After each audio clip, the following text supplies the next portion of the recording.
All right, so your first warm-up task today was doing your check for understanding from yesterday's lesson. Here are the results. Question 1 was a 90%, question 2 was a 95%, question 3 was an 81%, and question 4 was a 67%. So let's chat about question 4. Question 4 dealt with the area of a kite. The area of the kite is the exact same as the area of the rhombus. And we did a warm-up problem with that yesterday. Can someone remind me, what is the area formula for a kite and a rhombus?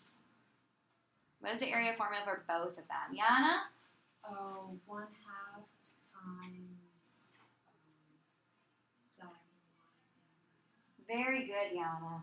All right, so area is 1/2 diagonal 1 and diagonal 2. You're multiplying those together. So if the area is given to you as 120, that goes in for the area. That is equal to 1/2. The length of one diagonal is 20. And we don't know the length of the other diagonal, so we have to solve for that variable. Once again, if this is a 3-point problem, you just got 1 point right now. 1 point for showing me your setup, okay? So then you just got to solve it. What's half of 20? So we have 120 is equal to 10 times x, and then what do you do to solve for x? Divide by 10. And what is 120 divided by 10? So 12 is equal to x, okay? Now, Schoology cannot grade you on your units unless I type it in for you. So we're going to pretend for a second that this is a test or a quiz. What do I need to include? Susie? Centimeters? Now, am I doing centimeters squared or just normal centimeters? Centimeters. I was looking for a length, not an area. So I did take points off on your worksheet yesterday. You gave me the wrong unit of measure. All right, let's review 8.2. This is your other warm-up problem. So you should quickly be able to solve for these variables because they were all special right triangles. U and V, what are the lengths of U and V? Very good. Look at how much quicker you got at that question. Did you know that was the exact same question that I had given you when we were starting 8.2? You remember how I did that lesson? I gave you 4 problems, and I told you you should be able to solve it in 4 minutes. You didn't believe me initially? That was so much better, guys. Good job. All right, what about in the 30, 60, 90 triangle? Okay, I see one of them's 11. Very good. So B, and the other one's 22. Look at how much faster that is. That's awesome. This one might take a little bit more work, right? All right, so if this is 9, and it's a side of a 45, 45, 90 triangle, the first thing you can find is this length here. What is that length right there? Good job, guys. 9 square root 2. And if that is 9 square root 2, that tells you that the length of x is going to be what? Good job, guys. I am so proud of you. All right, we're getting into 10.3 today. In 10.3, we're going to start to find the area of regular polygons. Remind me, what does it mean to be a regular polygon? What does that mean by definition to be a regular polygon? Yana? Is there all sides of the same? Okay, that's one of the qualities. You're equilateral. Very good. All the sides are the same length. What's the other quality, Elizabeth? It's equiangular. Very good. It's equiangular. Those are the 2 things that makes a polygon regular. Equilateral and equiangular. So today I'm going to teach you how to find the area of those shapes. If time permits at the end, we'll do the check for understanding. You do have Math Excel this evening, which is due Monday. It is your 10.3 Math Excel. It is 15 questions. Hopefully you all did your Math Excels for the last 2 sections. Those were due today, like I talked about 2 days ago. If you owe me Chapter 8 remediation because your test score was below a 75%, that is due on Valentine's Day, okay? And we are quizzing next Wednesday over content from 10.1 to 10.4. This is different than what I've done in the past, like the Ed Puzzle said. We've done in the past a quiz on 10.1 to 10.3, then another one on 10.4 and 10.5. For the sake of time and for the sake of your sanity, I'm just doing one quiz, 10.1 to 10.4. Does that make sense? This is a big chapter. It's 8 sections long. We're going to test after the long weekend. I think it's Martin Luther King weekend coming up. Is that right? President's Day weekend. I mix those 2 up. And I'm so old, and I've done this for how long? Oh, gosh, I'm probably a terrible person. All right, vocabulary. Fun fact, circles are not the only thing that can have a radius. Kind of weird, right? So if you think about this regular hexagon that I have right here. The regular hexagon is a 6-sided polygon. And because it is regular, we know all of its side lengths are the same. Okay? This is the center of my hexagon. And if I imagine circumscribing, we talked about that word in chapter 5, circumscribing a circle about that hexagon, it makes more sense why I have a radius. The radius goes from the center of the hexagon to one of the vertices, the vertex of a hexagon. Okay? That is the radius of a hexagon as well as the radius of any other regular polygon. It goes to the vertex. Now, the new word that you probably don't know is called apothegm. The apothegm goes from the center and is perpendicular to the side. Okay, it's perpendicular to one of the sides of your regular polygon. Okay, so those are my two words that I need to know: apothegm and radius. Okay, so the first skill I need you to have is the ability to find interior angles of regular polygons created by the apothegm and created by the radius. So the first angle I want to find is the measure of angle 1. Notice, what shape am I creating? The triangle. So I'm really looking for that vertex angle of a triangle. And when I took your quiz for next week, when I did a question like this, I didn't show any work. But for now, we're going to talk about how do you show work. How do you find the measure of angle 1 inside of this regular pentagon? Tommy? Isn't it equiangular? So it will be equiangular, okay? So these angles all right here are going to be the same. But how am I going to find the measure of this angle right here, angle 1? Well, actually, I don't know. How can we figure that one out? Phoebe? What I did was 360 degrees divided by 5. Very good. 360 degrees divided by 5, because there are going to be 5 triangles cut out of that pentagon. So to find that main interior angle right there for angle 1, the measure of angle 1 is equal to 360 divided by 5. We've actually done a problem like this before. It was a pinwheel problem in Lord knows chapter 4. That was where it was. So what's 360 divided by 5? 72 degrees. Okay? So now, I'm showing that I still know that my degrees have a unit. Now I want to get into angle 2 and angle 3. Okay? So if I kind of zoom in on this blue triangle here, angle 1 was this entire angle right here. Okay? Then along comes my apothegm. My apothegm is perpendicular to the side opposite of it, this guy right here. I now want to know the measure of angle 2 and the measure of angle 3. So let's first chat about angle 2. How are you going to find the measure of angle 2? What do you think you're going to do to find the measure of angle 2? Tommy? Divide 72 in half. Very good. Divide 72 in half. Because we just talked about the fact that this entire thing was angle 1. And then therefore half of it is going to be angle 2. That is thanks to the fact that we just produced 2 congruent triangles through the HL theorem. Throwback chapter 4. All right, so measure of angle 2 is equal to half the measure of angle 1. So half of 72 is what measure, guys? 36. Very good. All right, so now I want to know the measure of angle 3. How do you want to handle finding the measure of angle 3? You, what are your thoughts? What I did is I knew that the one triangle that has angle 1 is my isosceles triangle, so I just subtracted 72 from 180 and divided by 2. Very good. So Phoebe was returning back to this big blue triangle here because she knows that it's going to be isosceles because the radius has to be the same throughout. And if she knows that this is 72, she took 180, subtracted 72, and then cut that in half because isosceles triangles have congruent base angles. That's a great explanation, Phoebe. So measure of angle 3, we need to do 180 minus 72 and divide that up by 2. So what's 180 minus 72 divided by 2? 54, okay? Could we have solved for measure of angle 3 differently? Could we have gotten 54 in a different way? Phoebe's way works, absolutely. Could I have solved for 54 in a different way?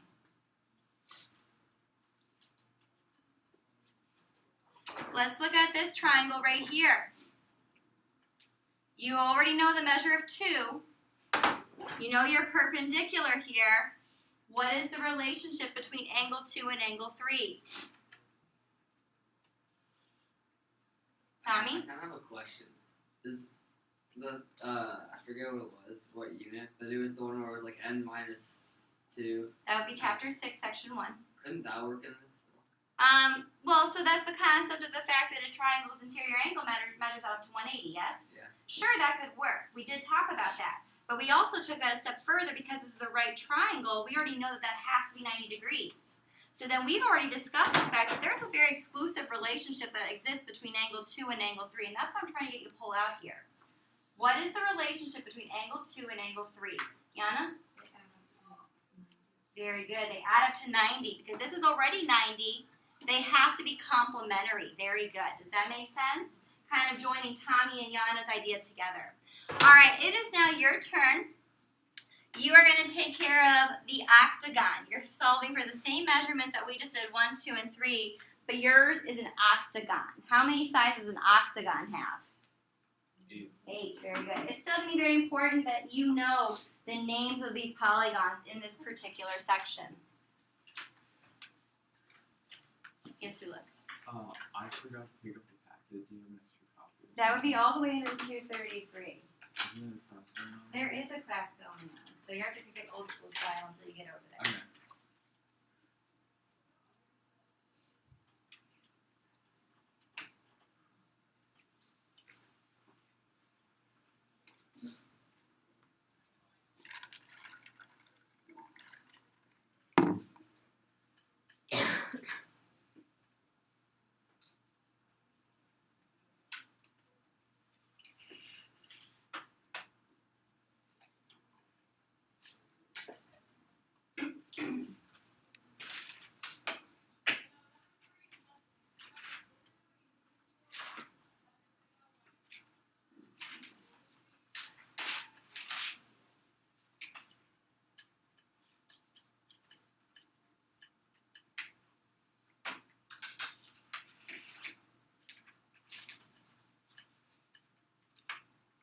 Alrighty. Did that give you sufficient time to figure out the octagon measures? Should we check the answer? Alright, so answer for this one, I am looking at measure of angle 1 being 45, yes? Measure of 2 would be 22.5, yes? And then measure of 3 used Yana's idea that those two angles are complementary, so it's 67.5, yes? Awesome. Alright, we're going to need to have this skill because the ultimate learning target for today was the ability to find the area of regular polygons. So let's see if we can derive it, okay? Regular polygons are made up of a bunch of triangles. Keep that thought in your head. And there is this postulate 10.1, and it kind of makes a lot of sense, and I'm glad we could just accept it in our life because it's a postulate. If two figures are congruent, then their areas are equal. Does that make sense? Glad we can accept that. So what it's trying to get at for you is, here is this yellow triangle. Because it is a regular polygon that creates one yellow triangle, this triangle's area will be the same as this triangle's area. Do you agree? Okay. How would I find, using these variables, the area of that one triangle? Using the variables, how would I find the area of this one triangle here? What's the area formula for the triangle, guys? Phoebe? 1/2 times s times a. Very good. 1/2 base times height gets you 1/2 s times a. Notice a is called the apothem of this regular polygon. And s would be the side length of that regular polygon. Now this would find for us the area of just that one triangle. And if I want to know the area of the entire polygon, what would I have to multiply that by, Olivia? 8. Well, if this wasn't, we don't know if it's an octagon, do we? Okay? So we're just going to say in general, the number of triangles that there are, right? Okay? So now, I want to get at what S times the number of triangles really represents? The number of triangles correlates to the number of sides there are. So S times the number of sides that there are is really the same thing as what? Can you figure it out? S times the number of sides that there are. What's that going to get us? The perimeter. That is the formula for a regular polygon. 1/2 apothem times perimeter. Okay? That is all you need to know in order to find the area of a regular polygon. It is always 1/2 the apothem times the perimeter. But if you can't remember 1/2 AP, all you ever got to do is find the area of that one little triangle and then multiply it by how many triangles appear. It's the same thing. Does that make sense? All right, so here's our first example, okay? It says, what is the area of the regular decagon at the right? Decagon has how many sides? 10, very good. All right, so we got area is equal to 1/2 apothem times perimeter, which is the same thing as area of that one triangle multiplied by how many that there are. So looking at what I have been given, I have been given the apothem. What is the length of the apothem? Very good, 12.3. We know this is the apothem because it goes from the center and it's perpendicular to the side opposite of it. Now I need the perimeter. How do I find the perimeter? How do I find the perimeter of this decagon? 8 times 10. 8 times 10, very good. It has one side length of 8, and there are 10 of them, so we have 8 times 10. So that's all I got to do. I just got to multiply all of these numbers, and then I'm going to get an answer, okay? Now, because there are decimals in the problem, we're going to have probably decimals in our answer, maybe. Did we get decimals when we multiplied it out? We didn't? That's exciting. What did we get? 492 Thank you. 492 inches squared. inches squared. Square inches. Questions on that? All right, it is now your turn. You have 2 guys. What is the area of a regular pentagon with an 8 centimeter apothem and an 11.6 centimeter side? And then you have a little bit of a thinker question in question B.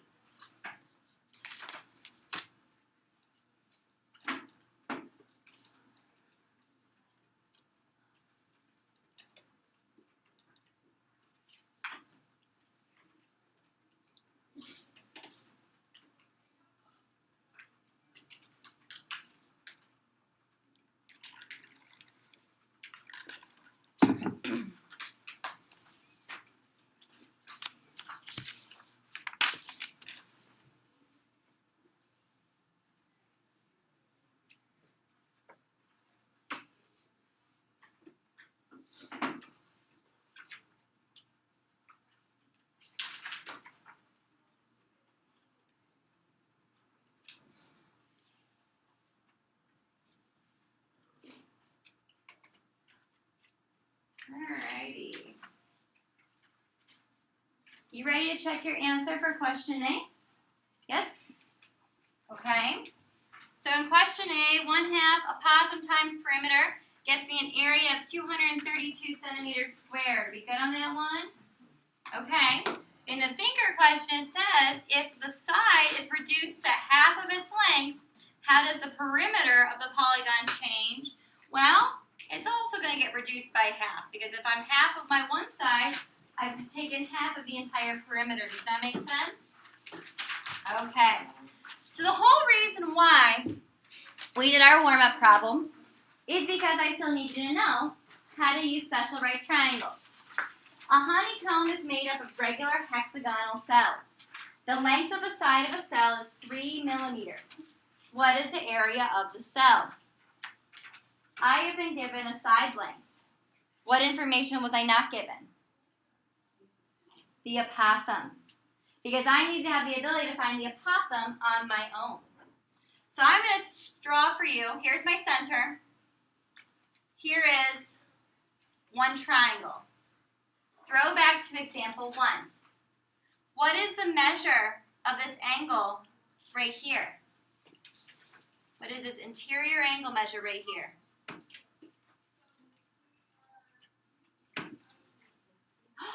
60.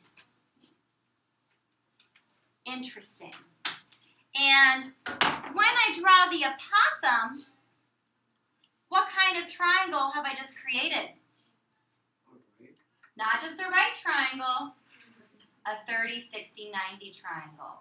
So it is now the return of the 30, 60, 90 triangle. That means you need to have the ability to find the apothem, okay? So I'm going to zoom in on this little green triangle that I've drawn. Okay? Here's my apothem that I don't know. Notice that this angle right here is now 30 degrees because it got cut. Okay? So let's think about what information we do have. We know that the entire side length is a side length of 3. So if the entire side length is a side length of 3, that tells me we can find this length right here. What is this length right here? 1/2. 1/2? 1.5. 1.5. Very good. 1.5. Okay, because it got cut. That is our short side, yes, because it's across from our 30-degree angle. The apothem's across from what angle? The apothem's across from which angle? 6. The 60, which makes him the long leg. So if we have the short leg, we know the relationship between the short leg and the long leg. The long leg is just what? Not double. No. That's the hypotenuse. It's root 3 times the short side. So we have 1.5 times the square root of 3. Okay? That is my apothem's length. So now I can plug this into my formula. So area is equal to 1/2 apothem times perimeter. So we have 1/2. My apothem is 1.5 root 3. What do I do to find my perimeter? Add 3 6. Add 3 6 times, which is the same as 3 times 6. That'll give me my perimeter. I did not specify where to round to. Does that mean I get to make a choice on where to round to? No. It means you need to give me an exact answer, which means you need to be including the square root of 3 in your final answer. So we just need to start multiplying this out, okay? So we need to do, what's 3 times 6? 18. What's half of 18? So now it's really 9 times 1.5 root 3. So now we just need to do what's 9 times 1.5? What's 9 times 1? 13.5. Yeah, 14.5? No? 13. 13.5, yeah. 13.5 root 3. Okay? That is an exact answer. Okay? Now it's still missing something. What's it missing? The unit. The units. What are the units? Millimeter. Just millimeters? Square. This is an exact answer. If it doesn't say what to round to, this is what you give me. Okay? So here's your term. You're also taking care of a hexagon. Your side lengths are 16. It does say what to round to, but I also want you to give me an exact answer. I want you to give me both. Give me an exact answer and a rounded answer to the nearest foot.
So this is why we spent as much time last chapter on special right triangles as we did.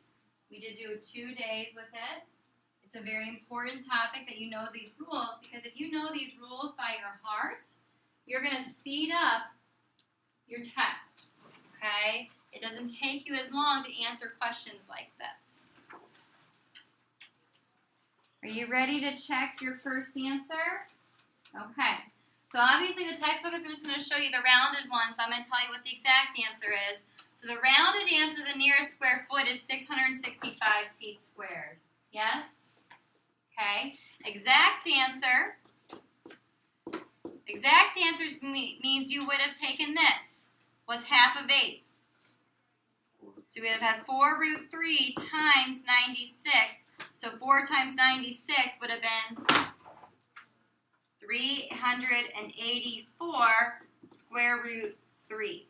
Okay? So if it says I want exact, then I want exact. Okay? Questions on this one?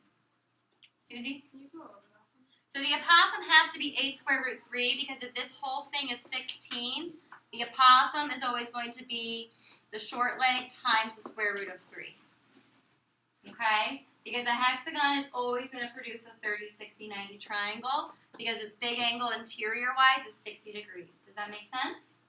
So that was the reappearance of the 30, 60, 90 triangle, but that's not the only triangle that can appear. So for the first time in teaching this, I'm giving a 4th example problem, because every single year, the moment kids hop on the Math Excel, they start to see squares. They start to see equilateral triangles. Like, you didn't teach us this. I'm like, well, that's because you got to take it a step further. So I'm going to explicitly teach this. Find the area of the regular polygon with the given dimension. Leave your answer in simplest radical form. This is a square. Notice the square has been given a radius.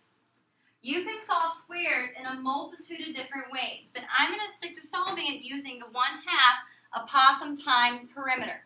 Okay? I have been given neither the apothem or the perimeter. Okay? So what I need to recognize is what triangle I create by drawing in the apothem. 45. Very good. It's going to be a 45, 45, 90. Okay? Because a square is made up of a bunch of 45, 45, 90s. So if I know my hypotenuse of my 45, 45, 90 is 8, what is that going to make both of my side lengths? Very good, Tommy. 4 radical 2. So this is 4 radical 2, and this is 4 radical 2. Great. All right, so now we know our apothem. So our apothem is going to be 4 square root 2. Now I got to take care of the perimeter. All right, so if this is 4 square root 2, this tiny little piece right here, what does that make the entire length? Very good, 8 square root 2. And how many 8 square root 2s do I have going around? 4 of them. So we're going to have 4 times 8 square root 2. Okay? So now all I got to do is multiply this one out. What's half of 4? So we really have 2 square root 2 times, what's 4 times 8? 32. Times 32 square root 2. What's 2 times 32? 64. And what's the square root of 2 times the square root of 2? So 64 times 2 is? So we have 128 millimeters, just millimeters? Squared. All right. You are given an equilateral triangle. Is an equilateral triangle going to produce a 45, 45, 90 inside of it? What kind of triangle is it going to produce inside of its triangle? Very good, a 30, 60, 90. This is your last got it problem today. Not do that.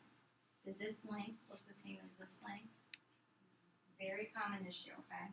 Can't do that. Is this the same as this? Can't do that. All right, I'm going to call this out just because I've seen it now. What is this called? The apothem. Apothem is perpendicular to the side opposite of it. If I just extend it, is it an apothem this way? These are not the same lengths. Because one's an apothem and one of them is a radius. So do not do that. You cannot make the assumption this length is not the same as this length right here. Very common issue.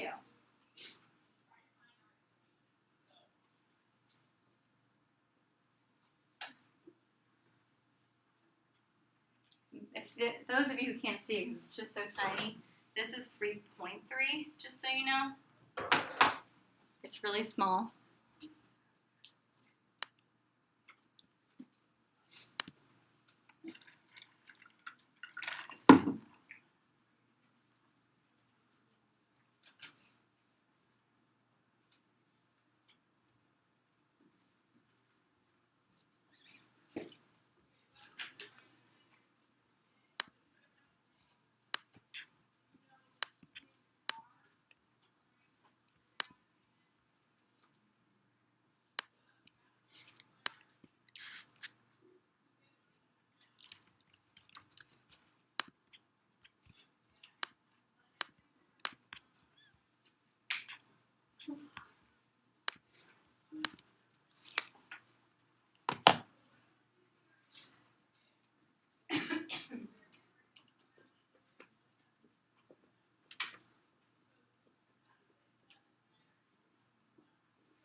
Is the 3.3 the short side or the long side in the triangle created within the triangle? I don't think it is the long side. Because if you were to create this triangle right here, what would this interior angle be?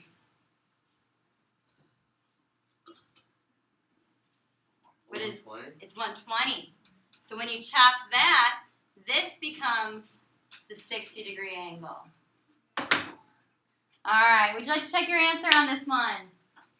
All right, so the answer I'm looking for in simplest radical form is 32.67 times the square root of 3 feet squared. Questions on this one? Yes, Joey? How do you get the 120? So if this is 3.3, this becomes 3.3 root 3 because it's the long side, okay? And so that only represents this tiny piece right here. So the entire side length would be double of this, so 6.6 root 3. And so then you have 1/2 your apothem 3.3 times 3 of these. Does that make sense? Yeah, but how do you know it's 30, 60, 90? Because this is 120 degrees. That how do you? Because if you divide it up into 3 big triangles, just like we did with our hexagon, you can figure out the interior measures here are all 120. Okay? And then when you split that, that gets 60 degrees. Does that make sense? Yeah. Okay. Do you see how the special right triangles are both things you guys can create in the regular polygons? Okay. With your notes, you are going to log on to Schoology and take care of the 10-3 check for understanding. And if you finish with time to spare, you are more than welcome to get a start on your Math Excel.